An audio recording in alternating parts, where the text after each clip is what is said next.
कभी कोई tricky case आते हैं, वो कैसे सॉल्व होते हैं? आपका कोई दिलचस्प केस जिसके बारे में आप हमारे दर्शकों को बताना चाहें, जो आपके करियर में सबसे अनोखा रहा हो? कई जैसे तो 2 तरह के केसेस मैंने डील किए मुख्य तौर पे।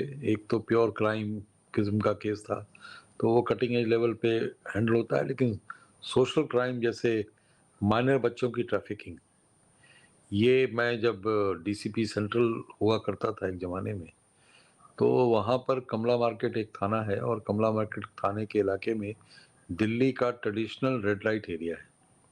जी, और वहाँ पर कहा जाता था कि माइनर बच्चों को नेपाल से लाकर, बिहार से लाकर, बंगाल से लाकर, साउथ से लाकर उनको मेजर बनाकर प्रोस्टिट्यूशन में धकेला जाता था, जिसे माइनर बच्चों की ट्रैफिकिंग कहते हैं।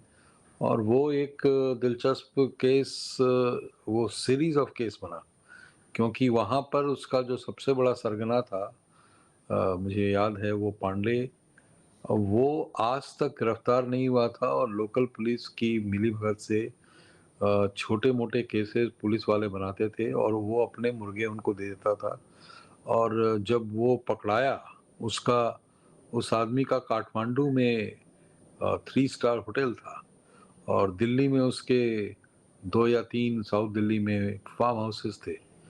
तो जब पकड़ाया तो उस पे करीब-करीब 20-25 रेप जैसे केसेस का हम लोगों ने मॉरल ट्रैफिकिंग एक्ट के अलावा चार्जेस लिए, जिससे वो 5-6 साल तक उसको बेल नहीं मिला और उसकी कमर टूटी। अब उसके बाद वो गया उसी धंधे में, नहीं गया मुझे नहीं मालूम।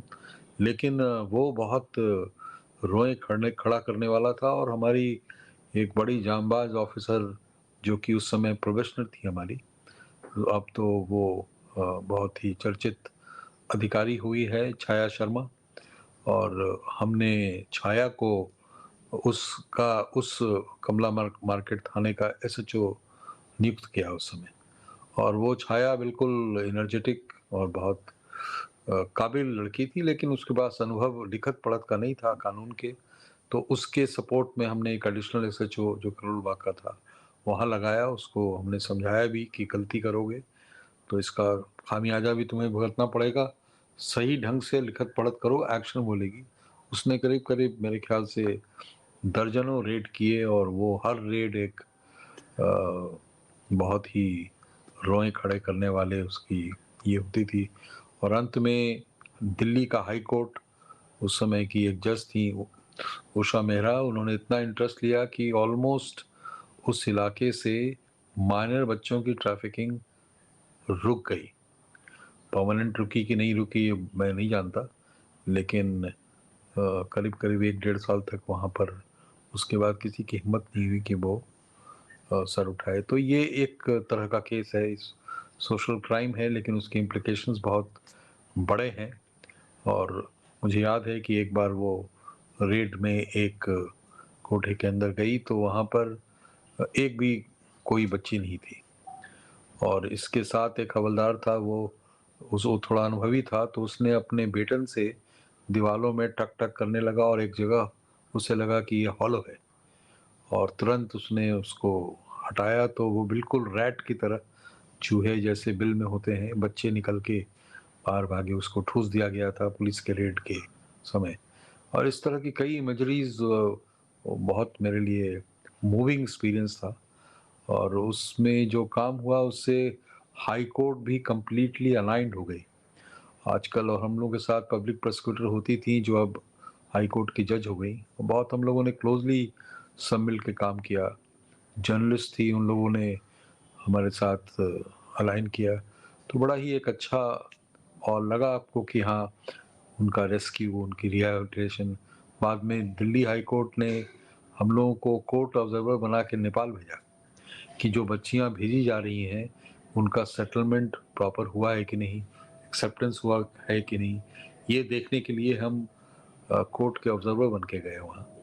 तो ये केस फॉर एग्जांपल बहुत इंटरेस्टिंग था। सतनाम शाह का केस बड़ा इंटरनेशनल ढंग का वो केस था। डिफेंस डील और ड्रग की दुनिया का वो बहुत बड़ा प्लेयर था। उसका केस बहुत इम्पोर्टेंट था। उसके बाद एक बॉम्बे का बहुत बड़ा गैंगस्टर का केस था अश्वनी नायक का। और अश्वनी नायक वो इंजीनियर था बाय बैकग्राउंड, और उसका बड़ा भाई गैंगस्टर था, और वो बहुत बड़े ही इंटरेस्टिंग सर्कमस्टांसेस में क्राइम की दुनिया में घुसा। लेकिन जब हम लोगों ने उसको पकड़ा तो बांग्लादेश बॉर्डर से पकड़ा, और वो एक व्हील चेयर पर मूव करता था, और एक निग्रो जो है, जो कि खुद एड्स का 6 फुट्टा जवान, उसका व्हील चेयर हैंडल करता था, और वो खुद एड्स का मरीज था और डीप ड्रग्स में। और इसका प्रोफाइल ये था कि प्रभाकरन जो कि एलटीटी का चीफ था, उस पे इसने गोली चलाई थी वो ड्रग के झगड़े में। और बॉम्बे में एक समय बॉम्बे पुलिस गेस करती थी कि ये अश्वनी नायक के गैंग का है या उसके ऑपोजिशन के गैंग का है। That was the kind of profile the fellow had, and उसकी वाइफ वहाँ की कॉर्पोरेटर थी बॉम्बे की, और वो अपने करीब दर्जनों लॉयर्स लेके यहाँ आई थी वो अपने हस्बैंड को छुड़ाने के लिए। और अंत में ट्रैजिक पार्ट ये है कि उसने, अश्वनी नायक ने उसी वाइफ को मरवा दिया। उसको शक था कि शायद बाहर में उसके अफेयर्स किसी और से हुए हैं।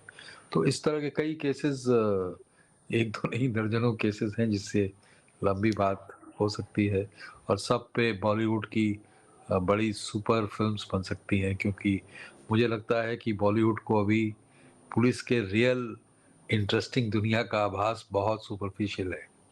एक दो ही फिल्म है मुझे लगता है जो क्लोजर टू रियलिटी है, जैसे अर्ध सत्य आपने देखा होगा, या सादी पुलिस जो कहते हैं, प्लेन क्लोथ्समैन पुलिस की कहानी अब तक 56 देखा होगा। बाकी तो सब बकवास, एग्जैजरेटेड, और I don't think they have any understanding of how police works, और even how the world of crime works.